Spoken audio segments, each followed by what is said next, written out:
Les 16e de finale sont toujours à leur portée. Et c'est sans doute le plus important à retenir au sujet des Léopards. Une équipe héroïque hier soir face à la Colombie, mais qui a fini par plier, donc par le plus petit des scores sur ce but de 1-0. Dans le stade de Guadalajara, les tribunes étaient toutes acquises à la Colombie et aux Colombiens que l'on avait vu surtout débarquer au Mexique et à Mexico. Quelques jours même avant le coup d'envoi de cette 23e Coupe du Monde, ils étaient là, ils étaient même dans le stade le jour du coup d'envoi. Et lui aussi, il y était le jour du coup d'envoi. Victor Misistrano, bonjour. Bonjour Annie, bonjour à toutes et à tous. Alors vous êtes à Guadalajara, en étant passé par des villes américaines. Je crois que votre bilan carbone, il faudra qu'on en parle, hein, Victor. Ouais, j'avoue que j'ai un peu honte, mais bon, il y a Gianni Infantino qui est loin devant moi, donc ça me rassure un petit peu. Vous avez raison, vous direz ça à vos copains de votre génération là qui comptent le bilan carbone sur le bout des doigts.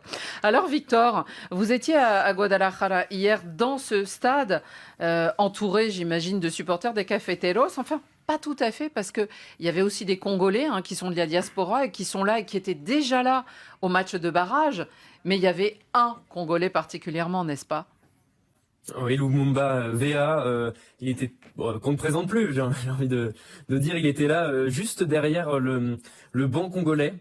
Forcément, ça a attisé un petit peu la curiosité de tout le stade qui s'attendait pas forcément à le voir. Il était présent comme il le fait pendant toute la partie, debout sur une espèce de pupitre, le bras levé à la manière de Lumumba. Oui, de cette statue qui est au mémorial de Patrice Lumumba à la sortie de Kinshasa, sur la route de l'aéroport.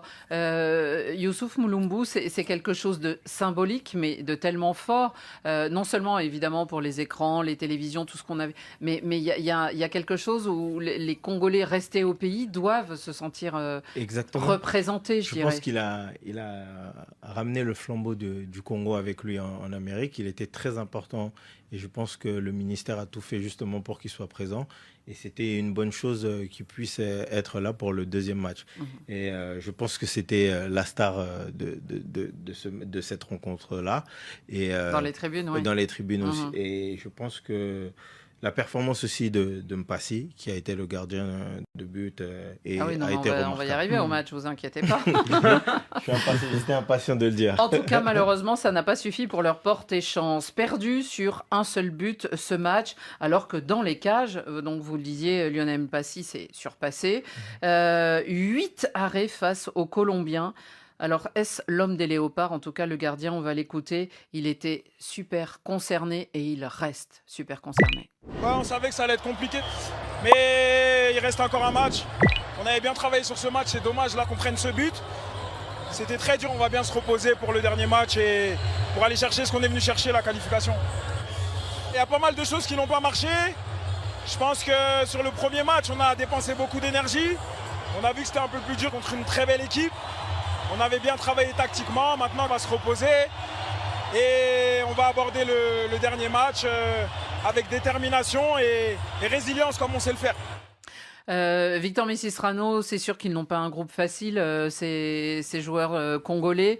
D'abord le Portugal, et ils avaient réussi à le tenir en échec. Malheureusement, là, ça s'est pas passé tout à fait pareil contre la Colombie. Youssouf, comment les avez-vous trouvés ? On reviendra après sur le rôle de Mpassi, mais cette équipe dans son ensemble, parce qu'on connaît, malheureusement, il parle de limite, Victor. Malheureusement, la limite, c'est marquer des buts. Écoutez, Annie, moi, je les ai sentis émoussés. Je pense que cette tactique avec 5 défenseurs que met le coach en place est très difficile pour pouvoir se projeter. Les joueurs qui partent de très loin et qui sont souvent fatigués. Bakambu qui se retrouve souvent seul dans la surface. Donc je pense qu'on est trop défensif et on subit tellement le jeu qu'on n'arrive pas justement à se projeter pour aller offensivement. Et c'est là où justement, je l'avais dit même avant le match du Portugal, ne pas laisser trop d'énergie face au Portugal et ne penser que c'est une finale. Et je pense que c'est ce qu'on a fait aujourd'hui. En même temps, c'était le premier match après 52 ans. Ils savaient qu'ils étaient regardés, attendus. Et ils les tiennent en échec, les Portugais. Donc c'était un grand moment. Oui, Salim, c'est difficile de doser. Le problème, c'est que, vous l'avez dit, après tant d'années de revenir sur la scène mondiale comme ça, en plus face au Portugal, en plus face à Cristiano Ronaldo, bref, il y avait tout ce qui était réuni pour que les Congolais soient impressionnés, mais donnent une énergie folle et réussissent à faire ce résultat. Le problème, c'est que hier, face à la Colombie, à part la première occasion au bout d'une minute de Kayembe, il met une belle frappe qui passe juste à côté. Franchement, on était là, Mpassi, on l'évoquera dans un instant, il était incroyable. La défense essayait de tenir, mais le milieu de terrain n'arrivait pas à récupérer. Et en attaque, on voyait trop peu Wissa ou Bakambu. Enfin, à un moment donné, je veux qu'on tienne défensivement, et De Sabre le fait très bien. La RDC, c'est sa marque de fabrique.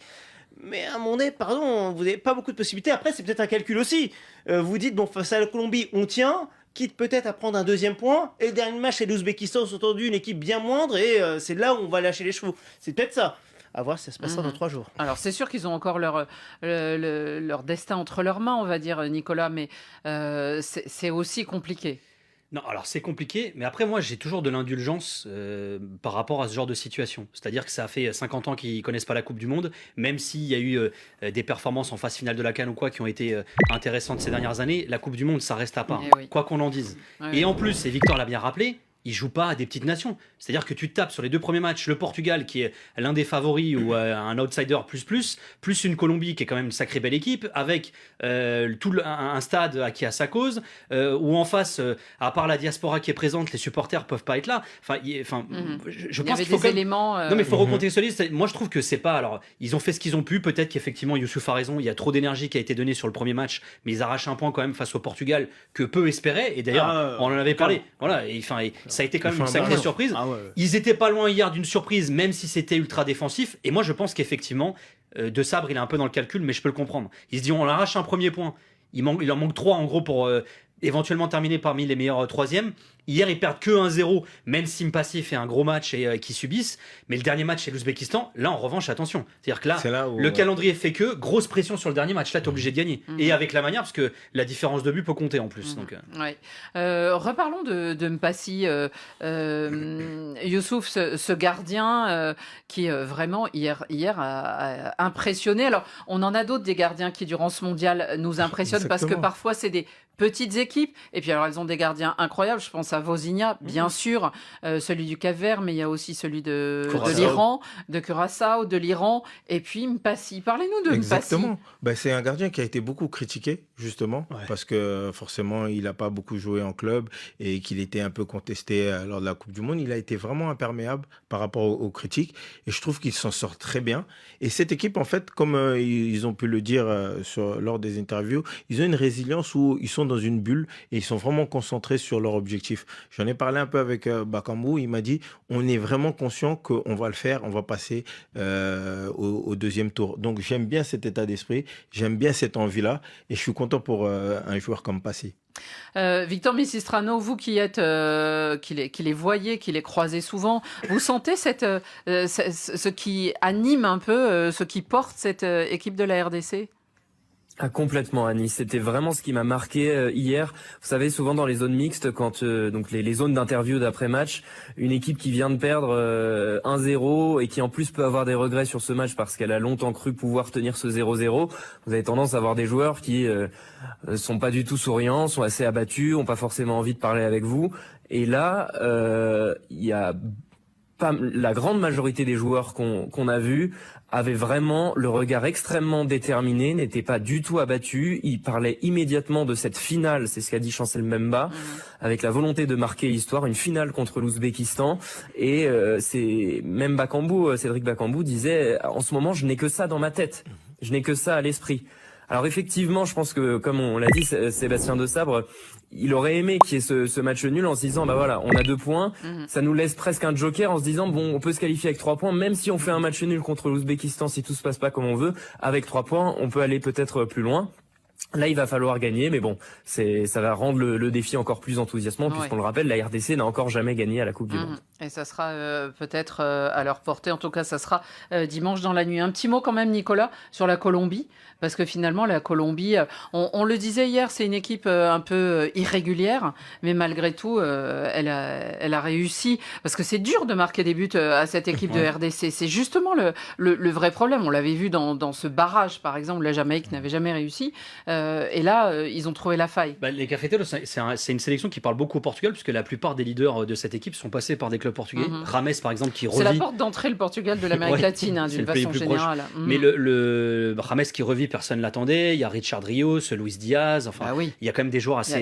Il y a des atouts. Luis Suarez, oui, effectivement. Il y a des joueurs assez incroyables. Ils ont un vivier offensif là depuis quelques années qui est assez fou. C'est une équipe qui s'est un peu perdue à la fin des années 90, qui a eu du mal à renaître et qui là revient après bien. Une super génération. Ouais, les années 90 c'était assez fou avec Maturana, etc. Ouais. Et là ils reviennent, ils revivent et finalement. Alors, on a beaucoup focalisé sur pas mal de nations latino-américaines. Je pense au Mexique parce qu'ils co-organisent.